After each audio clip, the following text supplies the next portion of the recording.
عليكم. اعرف الكرز ده اخره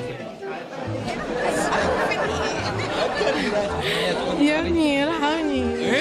ارحمني. يا عمي اقفل الكاميرا بقى يا شيخ. عملت كام مع هاني؟ هاني انا عملت مع كله.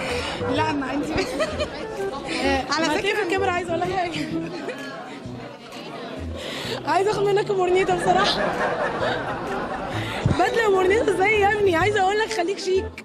اقلع بقى شيك بالمنديل يا عم. منديل اقلع الكاب. اقلع الكاب.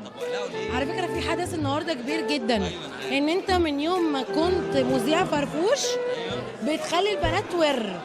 انا النهارده ما وريتش. تنكر ولا ما وريتش النهارده؟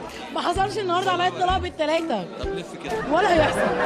ده حدث كبير يا جماعه، المفروض اطلع عليه ترند ده. لا ما انا همنتجه. الاضاءه باظت. همنتجه. الاضاءه بايظه. طبعا هتمنتج كل اللي احنا بنعمله طبعا. يلا ما اقدرش انتوا نورتوني النهارده يا ولاد. والله يا ولادنا وحبايبنا. بنورك يا حبيبي. بنورك اخويا وصاحبي. ولادنا وحبايبنا اخويا وصاحبي. وولادنا برضو عادي. انا مش هرد عليك عشان بعد ولادنا دي مش عايزه اكمل. يلا يا حاجه اتكل على الله. يلا يا لمار. يلا يا مرء تاني. يلا اتكل على الله. يلا مع السلامه. ماشيه 5 دقايق. دقيقة. ايوه 5 دقيقة. يعني كل دول يصوروا ولا غني بسرعه. بحبك وداري ليه؟ لا لا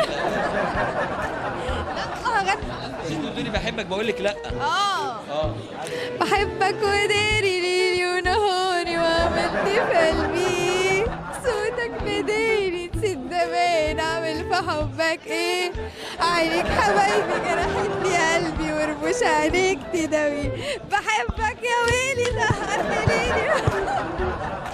اطلعي منك لله. حسب وكان معكم السيد غنيم، وختمنا اللقاءات النهارده بالصوت. ربنا يسامحنا كده الجميل ده. خش يا حبيبي. عامل ايه؟ الحمد لله وانت بخير. عفيفي ده يا جماعه على فكره ممثل شاطر ان شاء الله، وان شاء الله ربنا هيوفقه. يا رب يا رب اسمع منك ربنا. ويعني تعالوا خد يا مولى. تعالى اقول لك حاجه، اعرفك على حاجه. عادي عادي يعني انا يا عم استنى انت ما بتصدق. اسمك ايه؟ اسمي همسه. همسه؟ أيوة. من ايه؟ من القاهره. عارفه احمد؟ بصراحه يعني يا عم عرفها بنفسك. مش هي. انا احمد عفيفي فنان كوميدي. تشرفت بحضرتك. انت برضه اموره برضه وجيتي كده نعناها يعني صاحب الانفاس انا اللي هي حلوه. ترجم لك بس. تتكلم جد دلوقتي؟ لا يا عم استني بلا جمال. قولي. انا اقول ايه؟ انت فاهمه حاجه؟ هي بحاول. وانا كمان اقسم بالله بقالي 3 سنين ما فاهم حاجه. بيندهولك جوه. يلا بيندهولك يلا عشان ملك الجمال. يلا انت بقى انت اي حد بتطيره على طول. والله العظيم اطلع بالكد. مفيش ايه؟ عادي قلت عادي هو اي حد وخلاص. انا جيب انت ما بتعرفش تجيب.